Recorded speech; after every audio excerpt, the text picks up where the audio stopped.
Bismillahirrahmanirrahim. Assalamualaikum warahmatullahi wabarakatuh. Dalam surah Al-Kahfi, wala yusyrik bi'ibadati rabbih ahada. Jangan sesekali kamu beribadah mensyirikkan Allah Subhanahu wa taala. Maksudnya kita buat apa-apa ibadah ke, semayang, solat ke, apa ke semua, jangan ada kedirian. Memanggil ada kedirian dia, maknanya dia dah wala yusyrik bi ibadati, dia kotor. Dalam keadaan kotor, dia nak bertemu Allah macam mana? Kita cakap baju kita kotor, kau nak bertemu Allah, kau nak semayang, nak jumpa Allah, baju kau kotor. Ni bapak kita ke mak kita pun sound kita, kau nak jumpa Allah macam mana, baju pun kotor, kan? Itu luaran. Itu luaran, tapi dalaman dia jangan ada kedirian. Jangan ada kedirian. La, itu syahadah kita, la ilaha illallah. Maknanya segala apa yang kita buat bukan di atas solat saja. Kita buat solat, okey, kita buat solat tak ada kedirian, yang ada hanya Allah, semua esa dia je. Tapi ingat, luar tiga sejadah tu, luar solat tu kita dah buat dalam kehidupan harian kita ni. Sama je, dia tak keluar pun. Dia esa Allah je. Dia naik kereta, dia naik motor, semua dia esa Allah je. Dia nampak yang tu je, semua je dia. Maknanya dia bawa dia luar solat, lepas tu dia masuk ke dalam solat, keluar balik luar solat, sama dia tak berubah pun, situ je dia duduk. Macam tu saya pernah dengar sahabat saya, orang jelah dia berzikir tarikat dekat saya tak pasti kat mana, dekat dia macam ada kumpulan dia lah. Dia yalah, baguslah mencari Allah kan, tarikat kan. Habis tarikat tu, habis dia berzikir 100,000 tahun ke apa tu, 100,000 zikir tu, luar tu dah hilang dah kan. Jadi ditegur lah oleh guru dia lah kan. Ditegur oleh guru dia, kata jangan kamu berzikir banyak-banyak, ingat Allah, berzikir apa, la ilaha illallah banyak-banyak, tapi di luar zikir kamu tu kau hilang Allah, jangan, dia kata. Guru dia beritahu. Betul-betul. Jadi baru dia sedar kat situ kan. Jadi kita macam itulah diri kita. Saya ulang balik, maknanya dalam solat pun tiada kedirian, yang ada illallah, illallah, isbat Allah, sama, keluar pun sama, keluar dia bergabung di antara tu. Luar solat, dalam solat, luar solat, dalam solat. Dia samanya pergi mana-mana, ingat kita ceritakan satu yang kita nampak, tiang elektrik pun cukup dah. Contoh maknanya di luar solat tu kan, tiang elektrik tu, ya Allah, tiang elektrik itu apa benda tapi Allah Ta'ala olahkan hari tu huruf alif. Tiang elektrik tu huruf alif. Apa benda huruf alif tu? Kadang-kadang orang terpinga-pinga kan. Huruf alif tu sebenarnya dia mengesakan Allah. Tiang tu yang mengesakan Allah. Kita nampak kita cerita luaran lah. Tapi dalaman kita ni, engkau yang esa Allah, engkau lagi maha sedap ya Allah. Itu tu yang sebenarnya. Tapi benda tu yang kita buat selalu kan, bertahun-tahun kita buat, alhamdulillah ya Allah. Nak cakap, saya tak boleh nak cerita rasa lah. Nak cerita rasa tu memang tak boleh dah. Sampai tak boleh nak cerita dah saya rasa tu. Allahu Akbar, subhanallah. Allahu Akbar, nikmat yang terlalu nikmat. Jadi bersyukur kita kepada Allah Subhanahu Wa Taala. Moga-moga saya doakan semua sekali yang menonton YouTube ni, jemaah-jemaah kita, anak-anak kita, isteri, difahamkan oleh Allah Subhanahu Wa Taala. Yang menceritakan ni, contoh saya ceritakan ni, bukan saya yang nak bagi faham, Allah yang bagi faham. Sekian, wabillahi taufiq wal hidayah. Wassalamualaikum warahmatullahi wabarakatuh.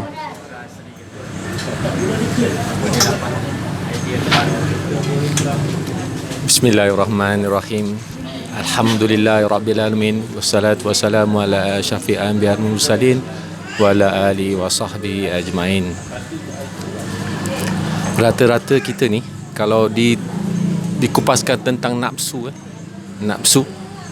kalau diceritakan pasal nafsu, semua di pandangan kita tentu nafsu tu menyatakan sesuatu benda yang tak baik. Nafsu. Apabila semalam pencerahan ustaz, saya dapat sedikit ilham dari pecahan ustaz tu sendiri pasal penceritaan tentang Suraka dengan Rasulullah SAW, di mana nafsu dia tu, nafsu Suraka tu sendiri, dia berkehendak akan 100 ekor unta tu sendiri. Nafsu dia tu berkenaan upah. Tapi di sebaliknya nafsu Rasulullah, dia mengenakan Allah Ta'ala. Di mana dalam penceritaan Ustaz semalam tu, di manakah lebih selamat? Walaupun kita merasakan sesuatu nafsu tu tak baik untuk kita, tapi Rasulullah punya nafsu yang macam mana yang Rasulullah ada dalam diri dia? Berkenaan nafsu dia tia sangat, kerana nafsu dia kenakan Allah Subhanahu Wa Ta'ala. Sebab di situlah yang Rasulullah rasa itu yang paling selamat. Dan tak ada lagi yang nikmat yang paling besar yang dijadikan Allah Ta'ala dalam sekian alam ini, nafsu bersama Allah Subhanahu Wa Ta'ala. Okey, sedikit pertanyaan untuk Ustaz. Saya dari semalam apabila Ustaz mengatakan yang diberikan kefahaman, diberitahu Allah kepada Rasulullah, wahai Muhammad, selangkah lagi Suraka datang untuk menyembelih kamu.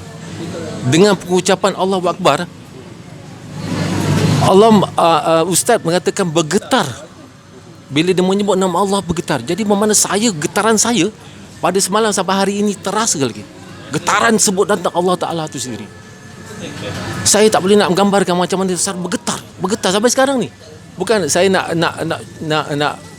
meyayakan yang tidak, yang ada ianya. Ini semua bukan nak memain tentang Allah Ta'ala ni. Bukan untuk satu permainan. Jadi terasa tu Allahu Akbar. Allah saja yang rakan kita cakap tadi, kita saja yang tahu.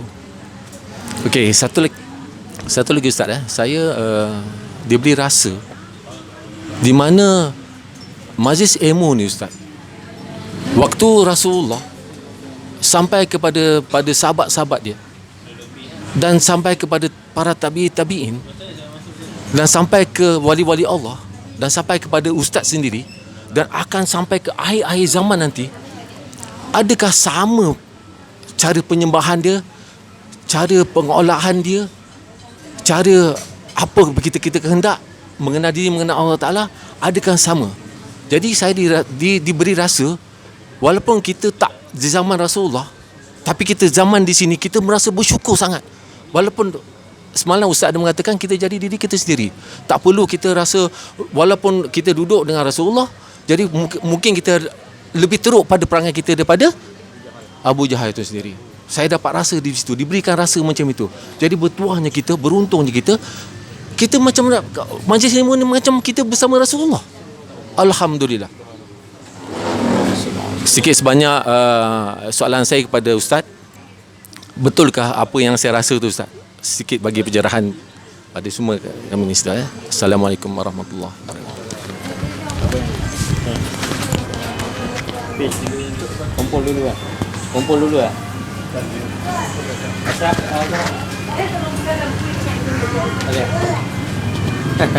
Tak ada nak apa, nak cerita pasal ayah ke mak, tak ada.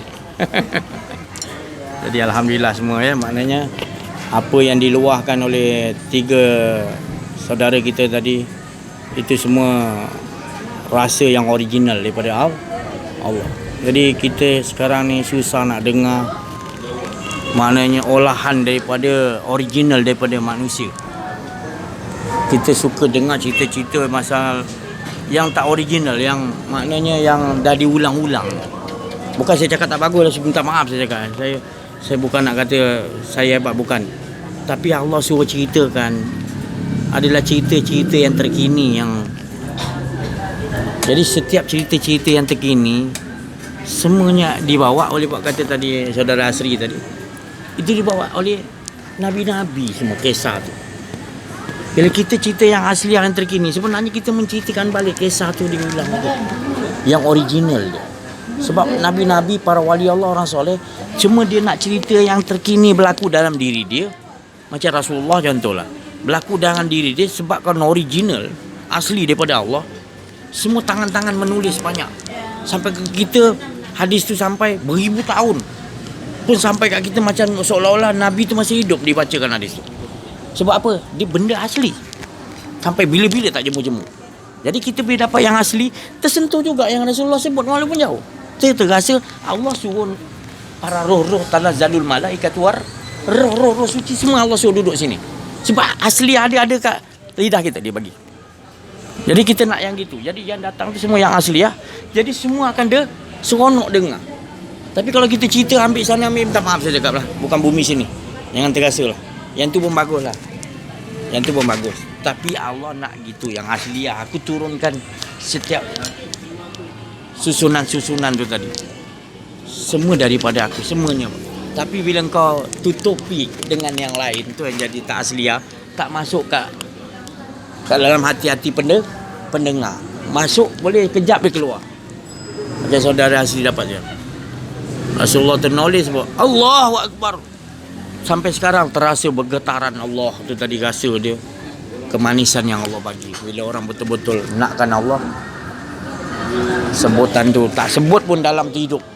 Rasa takut, rasa rindu kepada Allah. Tak tahu nak cakap, syok dia. Dia punya syok tadi. Dirasakan. Mungkin boleh Allah bagi sampai setahun, 2 tahun. Lepas tu dia bagi cara nak hidupkan lagi. Terus on benda. Kan? Tu. Tapi ketahanan yang diingat tadi, yang disebut tadi, Allah bagi sampai 1 jam. Boleh lebih lagi. Jadi semua apa yang kita dapati semuanya asli. Bila tengok cerita Piramli, cerita-cerita lain banyak yang best-best sekarang ni. Tapi tengok sekali jemur dah. Tapi arwah Piramli tu, anak kita yang tak pernah tengok pun ketawa. Jadi tak jumpa dia masih hidup, tapi rasa seolah-olah dia tu hidup, betul?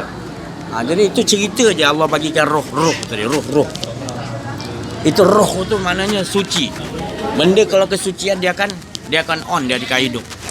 Jadi beruntung kita duduk dalam majlis yang orang betul-betul dia nakkan Allah. Orang yang nakkan Allah, rohnya kalau dia tak suci dia takkan. Dan apa cerita dengan dia, cerita tu nampak macam ala kayu tiang elektrik sebatang dia cerita. Padahal kau selami betul apa dia cakap tadi, huruf alif. Macam mana nak jadikan dia tu alif? Belum tentu kau boleh nampak tiang kau nampak huruf alif, belum tentu. Tapi Allah tu bagi ilham nampak huruf alif. Alif tu menandakan apa? Allah sentiasa membesarkan diri dia. Dia datang ulahkan sendiri. Itu yang asli, itu yang mahal. Bukan panjang cerita tapi kita tak ala ke Allah Ta'ala. Walaupun pendek satu patah, tapi menghalanya ke? Sebab asliahnya dia nak sebut yang datang daripada Allah. Dia sebut banyak tu, 5 patah. Ini kau reka banyak supaya orang nak hibur. Lepas tu kau dapat upah. Itu bukan asliah tu. Itu maknanya engkau mengharapkan bukan pertemuan dengan Allah. Engkau harapkan lain. Sebut nama Allah tapi nak tu kepada pujian orang, ganjaran orang. Jadi itu pasal kau tak dapat kemanisan macam kami dapat. Kami yang ahlullah ni dapat kemanisan kami tak nak.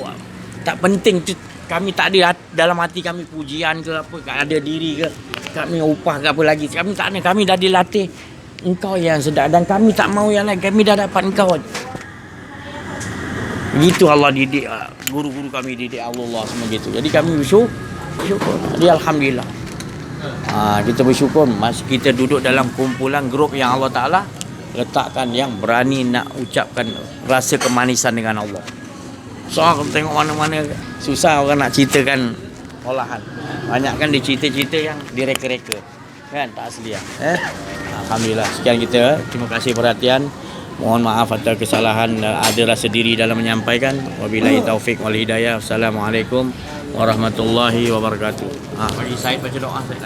Nih. Ada. Bagi rapat.